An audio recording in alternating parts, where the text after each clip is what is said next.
Welcome to the Team Engagement Podcast, where leaders of teams share their insights. We discuss 5 questions in less than 15 minutes. And I'm very grateful to welcome our guest today. This is Tim Goree. He is the founder and CEO of Baton out of Branson, Missouri. Tim, thank you so much for joining me on the podcast today. What would you like the audience to know about Baton? Sure. Thanks, Sean. Baton Pass is a fairly new company that I've started based on my past experience. What we do is we are all about increasing IT leadership capacity. So in departments and also with IT professionals, individuals. And so there's two legs of the company and what we do. One is we love to do individual coaching for IT professionals who are making that transition to leadership, because it's a very different thing. It's IT professionals tend to really focus on things. And when they move into leadership roles, they learn that they've got to really focus on people. And so I help them make that transition. And then we have a consulting arm where we come and do leadership work with groups in IT departments, and we help them solve real vexing people problems that they have in their departments. Oh, that's awesome. I love that. And obviously, as a leadership person myself, which is why we're doing the podcast, I love leadership. And I love your approach that you've got to kind of help the leaders understand that it's about the people, not about the things anymore. And so I love that approach. Good for you. And I wish you every success in that. Well, let's go ahead and get started with our questions then. Tim, the first question, as you've been building your business, what's a challenge that you are proud that you've overcome? One of the things that I wanted to do on the coaching side of things was to build my own curriculum. And not a lot of coaches, there aren't a lot of IT coaches for leadership out there. There's a lot of leadership coaching that's great out there, but not very many people specific to IT. And so I figured that's good. That means I don't have a ton of competition out there, while there is plenty of need. But I also wanted to write a curriculum that would really help guide those efforts, because a lot of coaches don't actually have their own curriculum to lead them by. So the thing about that challenge is that I'm a pretty good writer, but the process of writing is excruciating for me. It is a real challenge because I'm such a perfectionist that I want it to come from my head out onto the paper perfect, and you know how it doesn't work, right? Right. So I've been able to accomplish getting that done. That's kind of a step in the direction of writing a book. And so I'm pretty happy that I've got the curriculum done, and that really is kind of a big hurdle to pass for my company. That really is. I have some experience that myself, and I can relate to that. So congratulations on getting over that hurdle. That's an awesome experience. So thank you for sharing that. Oh, the second question then, how can leaders foster creativity within their teams?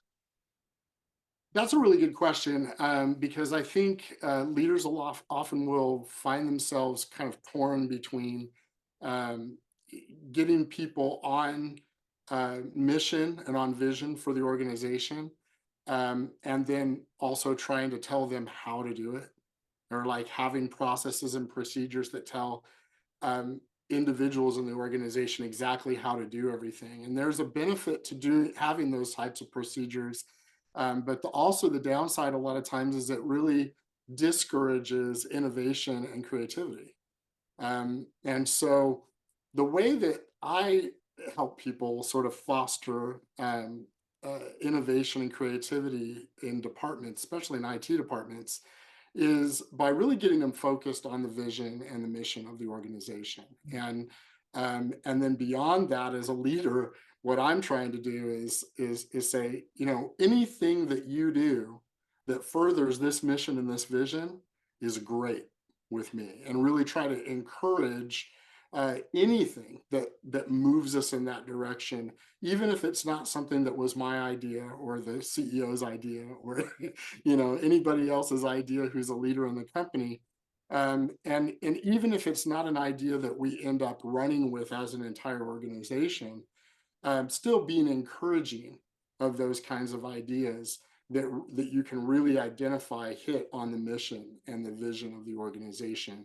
That encourages creativity. It allows people to go, it's okay for me to throw something out there as long as it aligns with the vision and the mission. Then anything goes. We can try stuff. That really is a product, I think, of focusing on that mission and vision and not worrying quite as much from a leadership perspective on the how. Let your people figure out the how a lot of times, and just really focus on the why. I really vision. like that. Great approach. Yeah, it's easy as the leader to kind of micromanage and start telling everybody and prescribe how exactly it should be done. And there's certain situations where that needs to be the case, but I love your approach about giving them the opportunity to decide how something should be done. Great response. I love that. Question number 3, how can leaders build trust between the team members? Well, I know the big word that's buzzword that's going to be used on this one is culture, right? And how do you foster a culture that sort of engenders that kind of trust between people? It's one thing, like you said, to be a leader and show yourself trustworthy as a leader for the people that look to you. It's another thing entirely to foster sort of a culture or an environment in which people more naturally trust each other. The way that I would do that is to look at value statements for the organization. Most organizations have a value statement, and if they don't, it should be developed. Right. Something that really kind of says what we're about and what we value as an organization. And when you're hiring people, it's important that you hire people who are on board with those values, right? And if you have a whole team that's on board with those values, then it's much easier for them to trust each other because they know that at a base level, they all have these same values that they're operating under. You aren't always able to hire everybody, right? We're not all startups. A lot of times you come into a job as the leader and you get hired into the job and you're inheriting a group of people that you're to lead. And sometimes they have their issues already. And so Right. one of the things that I have used in the past that's been really effective for that is to work with your team to put together what some people call a social contract, which really is just the process of developing a written value statement that you all as a team agree on, that we all agree that we're going to treat each other these ways, so that these are the words that sort of highlight what matters to us as a group. And when you've done that, then you put that social contract in places that are visual that people can see. And as a leader, you remind them when people are sort of behaving in a way that is against the social contract, you remind them what we all agreed to, right? Not me, not you, not this person over here. So when you have a challenge between two employees, and they're really having a hard time trusting each other, you can use the social contract as a third thing out here that says, remember, we all value this, right? But this behavior doesn't really look like that. And so when you get people in the organization doing that with each other, now you kind of increase the situation where people can really trust each other. And one thing I'll say about that too is, as a leader, you will often get somebody who has a problem with somebody else and they'll come to you and say, I got a problem with this person. And the first thing that I'll do is I'll say, have you talked to the person? Right? Because why are you talking to me? You should be talking to the person that you're having trouble with, and sit down with the social contract and remind yourselves first as you start the conversation what you agree on about why we're all here, and then talk about what you're having concerns with, right? And Oh, that'll build a relationship with them that doesn't have me as a leader in the middle of it. such great comments and great ideas and all of that. I like the idea of the social contract. I like the idea of kind of stepping back and saying, okay, well, what do we all agree on? We may be having differences, but what's our core? What's our foundation? What are those values, those principles that we're all adhering to?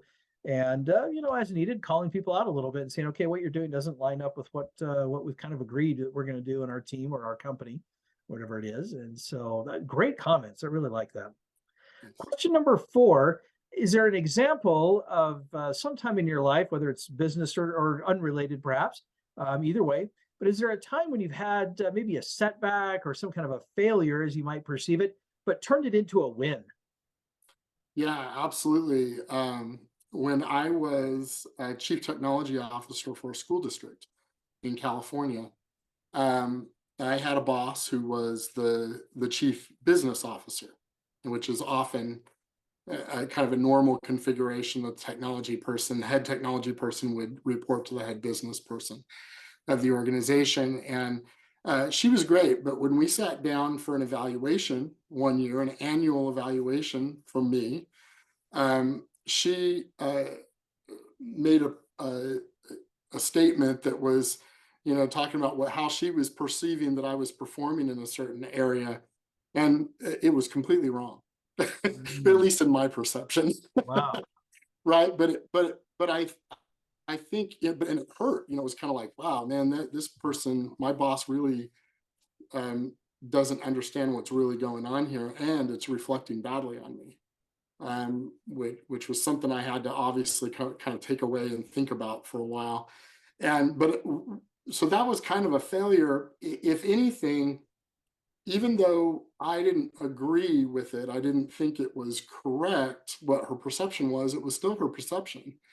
And it was something I had to deal with, right? And so I sat down and I thought about it and I thought, well, I do have some fault in this, even though I think she's wrong, because obviously I didn't communicate very well what I'm doing, and that's why she got this perception, right? And so I started thinking more deeply about that, and I don't know how many different kinds of positions, leadership positions, are like this, but I can tell you when it comes to being the head technology person in an organization, it's quite often that the person that you're reporting to doesn't understand very much about what you do.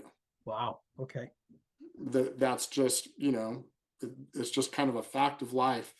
And I sort of realized that through that situation, realized, wait, she doesn't really understand what I do. And I also realized that that is a good thing and a bad thing. Like in a sense, in this case, it reflected badly on my evaluation because she didn't understand something. But a lot of times I realized I would subconsciously use the fact she didn't understand my job very well to hide behind things and to fail, but not let her see it.